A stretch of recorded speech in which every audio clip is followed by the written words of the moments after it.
Olá, hoje esse é o canal da SBC Piauí e hoje a gente vai falar sobre cardiopatias congênitas.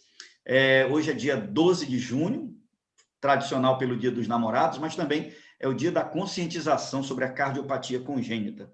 É uma doença cardíaca múltipla, que se estima em 29 mil nascimentos de pacientes com cardiopatia congênita por ano no Brasil.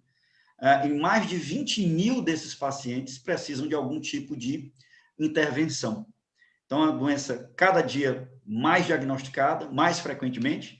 E para falar disso, hoje o nosso amigo Luiz Carlos Júnior, aqui do Piauí, que vai falar conosco sobre cardiopatia congênita. Luiz Carlos é cardiopediatra, ecocardiografista pediátrico e trabalha muito com esse tipo de cardiopatia. Luiz Carlos, seja bem-vindo, obrigado, boa tarde por ter aceitado o nosso convite. Boa tarde, eu que agradeço, né? Esse dia tão importante para a gente, né, na área, que é um dia de conscientização, na verdade, né? Um dia, além do Dia dos Namorados, é um dia de conscientização sobre a importância da cardiopatia congênita, né, no país e suas repercussões. Beleza. Luiz, eu vou começar então perguntando, imagine que você receba um casal que pretende engravidar, que pretende ter um filho, e vem se aconselhar com o cardiologista, com o cardiopediatra, com o pediatra, com o clínico geral, sobre que cuidados eles deveriam ter antes da concepção da criança, pensando no planejamento de uma gravidez mais segura. O que é que o médico deve dizer a eles? Perfeitamente. Primeiro, um pré-natal bem feito, né, com um profissional especializado, e é importante que eles entendam se, durante o pré-natal, existe algum fator de risco, detectar algum fator de risco para cardiopatia congênita, que são diversos.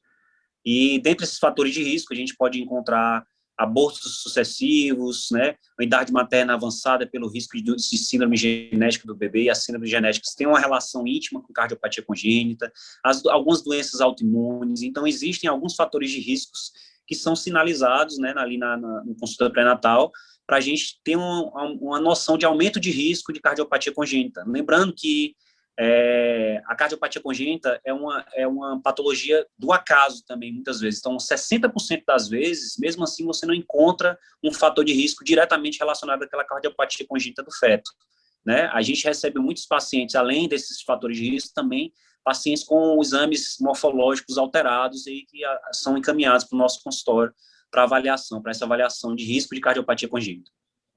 Beleza. Luiz, antigamente o morfológico não era uma exigência para toda a gestação. Hoje a gente não entende mais a obstetrícia sem ultrassom morfológico. Praticamente todo mundo faz, todo mundo que pode, que tem acesso, obviamente, se indica. E o eco fetal, onde é que entra nisso? Porque, por protocolo, o eco fetal ainda não é uma exigência para todos os casos. Eu queria a tua opinião sobre isso. Em que casos que você indica 100%? Em que casos que não precisa? Ou será que todo mundo vai chegar um momento que precisa, porque é um exame sem risco, praticamente sem risco nenhum, é um exame que, feito por um profissional capacitado, antecipa e faz com que a família se planeje para uma gravidez mais difícil e para um parto complicado, porque às vezes com uma cardiopatia extrema precisa nascer em um centro adequado e planeja melhor. Então, como é que é o aconselhamento em relação ao eco fetal que vocês fazem em relação às pacientes gestantes?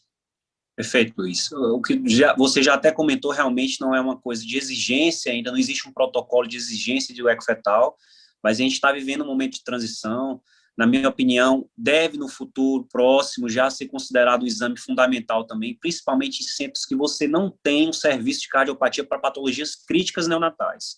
Então, eu acredito que no passado, como você mesmo falou, o morfológico não se fazia, hoje já se faz, e a gente está fazendo uma briga diária, né, do nosso trabalho. A gente trabalha tanto no setor público como privado, com o objetivo de tornar esse exame mais popular, não só nos consultórios particulares, que é um exame caro, mas também na parte do SUS, né, porque faz muita diferença, principalmente nos centros em que não tem essa cirurgia, as cirurgias para patologias críticas, né, então faz muitas vezes total diferença, né. Então eu acredito que é um exame que deve ser olhado com bons olhos, né, e um exame que deve ser cada vez mais introduzido no nosso dia a dia.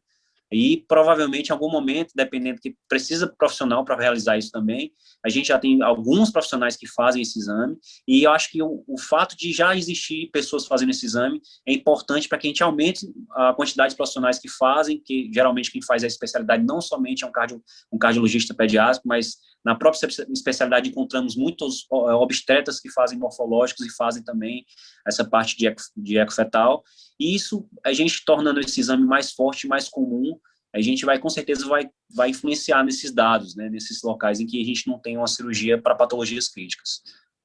Ok, Luiz. E o gargalo, cara? O gargalo do tratamento, que acho que é o gargalo antigo, que todo mundo no Brasil já conviveu com isso em algum momento, qualquer cardiologista que tenha tido algum paciente com cardiopatia congênita já sofreu com isso, de não ter onde operar, ou aquela cirurgia não dá para ser feita em tal lugar, porque não tem uma UTI específica, etc.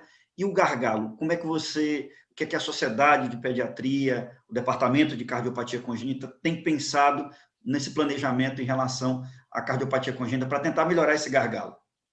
Eu acho que essa pandemia teve alguns fatores positivos. Um deles foi que no ano passado fizemos um congresso brasileiro de cardiologia pediátrica online, em que várias pessoas de vários estados participaram e mostrou para a gente que é possível essas boas discussões, né, usando a tecnologia.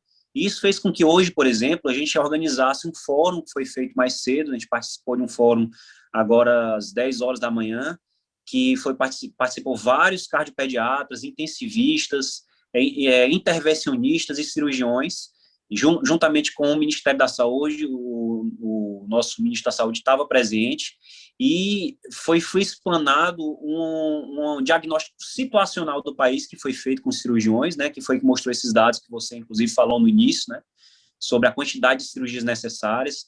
Foi mostrado que existem cirurgiões cardíacos para fazer isso no país, são mais ou menos 169 no país inteiro, que se fizerem uma média de 125 procedimentos por ano, podem dar conta disso, mas o problema maior seria a questão estrutural e financeira, né, para a gente, financeira, vamos dizer assim, no final, na ponta do serviço, quem está de fora.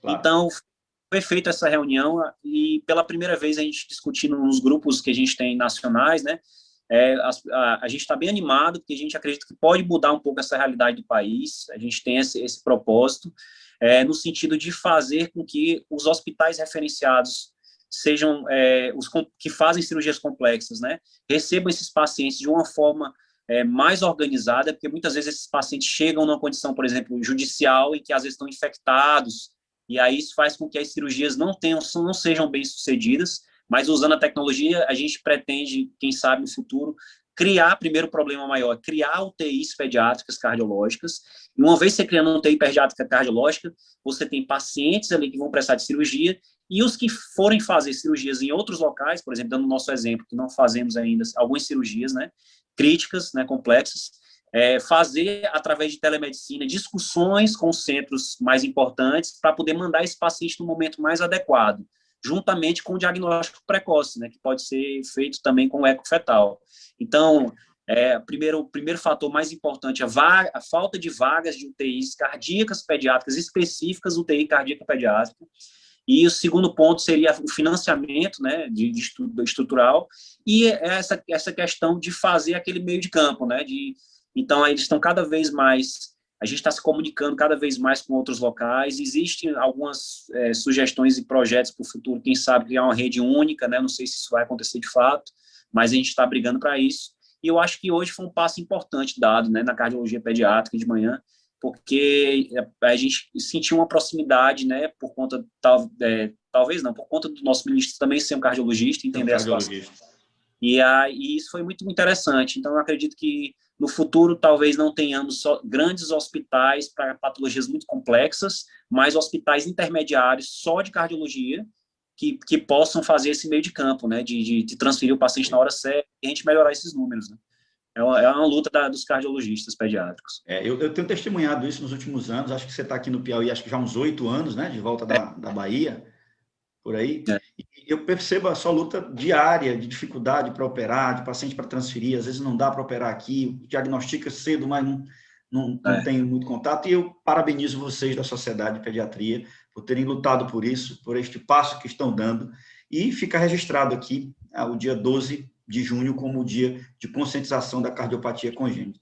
Conte com o SBC, Piauí, que a gente puder ajudar, estamos à disposição. Se quiser fazer depois, logo, claro que sempre o nosso congresso tem sempre o espaço reservado da cardiopediatria para se discutir isso, e eu queria lhe agradecer pela gentileza desse bate-papo aqui esclarecedor. Fique à vontade para suas considerações finais. Obrigado, Luiz. Eu que agradeço, queria agradecer também, estou falando eu, cardiologista pediátrico, mas temos outros cardiologistas pediátricos no nosso estado. Queria deixar aqui meu apoio, meu abraço a todos os colegas, aos cirurgiões, todo o empenho que é feito, não só por um profissional, pelos profissionais das diversas especialidades, a enfermagem, entendeu? Dos fisioterapeutas. Então, assim, queria deixar aqui e lembrar que a gente tem que se voltar com sensibilidade para esse tema, porque se você observar o que aconteceu com a oncologia pediátrica, foi uma coisa maravilhosa, né? Como a sociedade voltou os olhos para essas crianças, né? A gente precisa agora voltar os olhos também para os cardiopatas, né? As crianças. Nossa. Perfeito. Perfeito, Luiz. Obrigado, cara. Fica com Deus. Tamo junto aí.